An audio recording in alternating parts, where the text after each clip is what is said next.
Hey, what's up? This is Jonathan, and today what I'd like to talk to you about is a technique I'd like to call gun to the head method.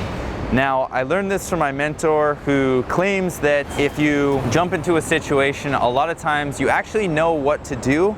We just overthink it, especially when this situation is scary. Our brain will try to keep us safe by procrastinating or backwards rationalizing that it's something that we can't do. But instead, what we should do is probably just give ourselves a small task that forces us into that situation where we're confronted with what we're afraid of, and we either have to succeed or not in that moment in time. So a specific example of this could be, say you're going to a party where you're trying to network with people, but you're feeling a little bit too shy to talk to people. Then I recommend you just go up and you say hello. Just go up, say hello, even though you don't know exactly what it is that you're gonna say next. Just by doing that, you're kind of basically putting yourself into a situation where at this point, you're either gonna not say anything and fail, which is what you're afraid of in the first place, or you're gonna be forced to talk. And so when you put yourself in that situation and you say hello, after that, you're basically forced to say something, anything. And a lot of times your brain will it'll open up and it'll actually allow you to talk. I've definitely experienced this myself when I was doing a lot of, social experiments and pranks as a younger person, and I did a lot of crazy stuff.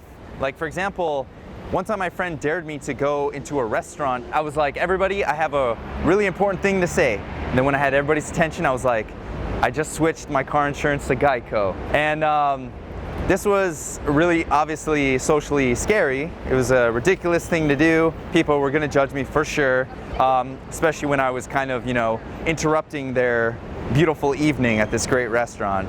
So obviously when I was walking up, I felt pretty afraid. And I just put one foot in front of the other. I committed to this task, and even though my brain was screaming out at me, don't do that, and I committed to it. And it was funny because once I walked into the restaurant, kind of felt this like surge of adrenaline and confidence. My brain allowed me to go through with this. The theory that my mentor has is that if you're gonna do this stupid thing that might get you killed, which is, by the way, what your brain is trying to prevent from happening, but if you pass a certain threshold, your brain realizes that, oh, this idiot might get themselves killed, I better give them the resources to survive this. So that's when you feel your brain kind of turn on, and then before you know it, you have access to those resources that you didn't even know were there. So this is the power of jumping into something with the gun to the head method. If someone were to put a gun to your head and be like, approach that person at the party and talk to them, you would do it.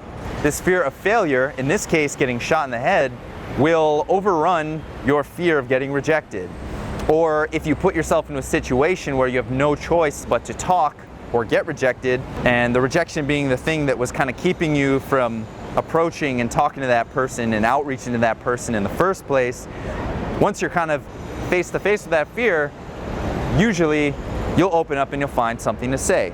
So you can practice this, anywhere. You can practice on the street. You can practice this in a social environment. You might make a fool of yourself, so I wouldn't recommend doing this at like a house party where you know everybody. This is just something for you to help you get out of your shell when you're, practicing networking and socializing. One drill that you can do that's practical, you're so X, you're just like Y. So basically what you do is you state the phrase, you're so blah, you're just like blah, and you fill in the blanks of the X and the Y, but you just start to say the sentence. For example, I'll do it right now. You're so cool, you're just like a cat, right? Now it's kind of stupid, it's not really funny or interesting, but basically by saying that you're so cool, you're just like, I have to come up with something creative to fill in that blank, and I have to commit to it. Another drill that you can do is this improv drill that I've learned where you just clear your mind, you let words come out. So basically, they just come out automatically. For example, I'll try it right now.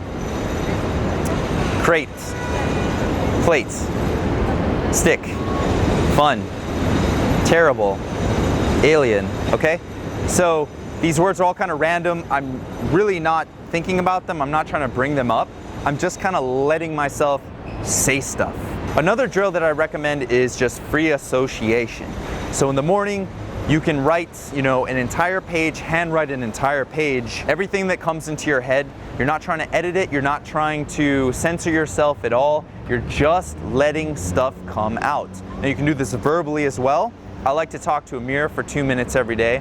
And basically what I do is I just set my timer for 2 minutes and I just start talking. I don't judge what's coming out. I don't try to control it. I don't try to make it good. I just let whatever wants to come out. And then what you get good at is, releasing. You're not trying to control, you're not using the control muscles, you're getting good at just releasing and letting stuff come out. Another good thing about doing this free association talking is that it enables you to talk and think at the same time. It's pretty trippy. After you do it for a while, you'll start to get into a flow, and it's as if you're talking without thinking about what's gonna come out. So you can actually think and speak on 2 separate channels, and it's interesting because it's almost like you're pulling back out of your words. You're not micromanaging your words, and you're not, you kind of see the forest for the trees, and you can kind of control the direction of where you're going, but you don't have to micromanage the words that are coming out. You don't have to overthink it. You just can let it come out, and you have a lot more bandwidth to communicate when you get used to doing this. So yeah, give these exercises a try and try to incorporate them into your life when you're going out meeting people or socializing at work or whatever it is. Maybe do the 2 minutes of free association talking in the morning before you brush your teeth and see how it affects, the way you communicate with people at work or just in life in general.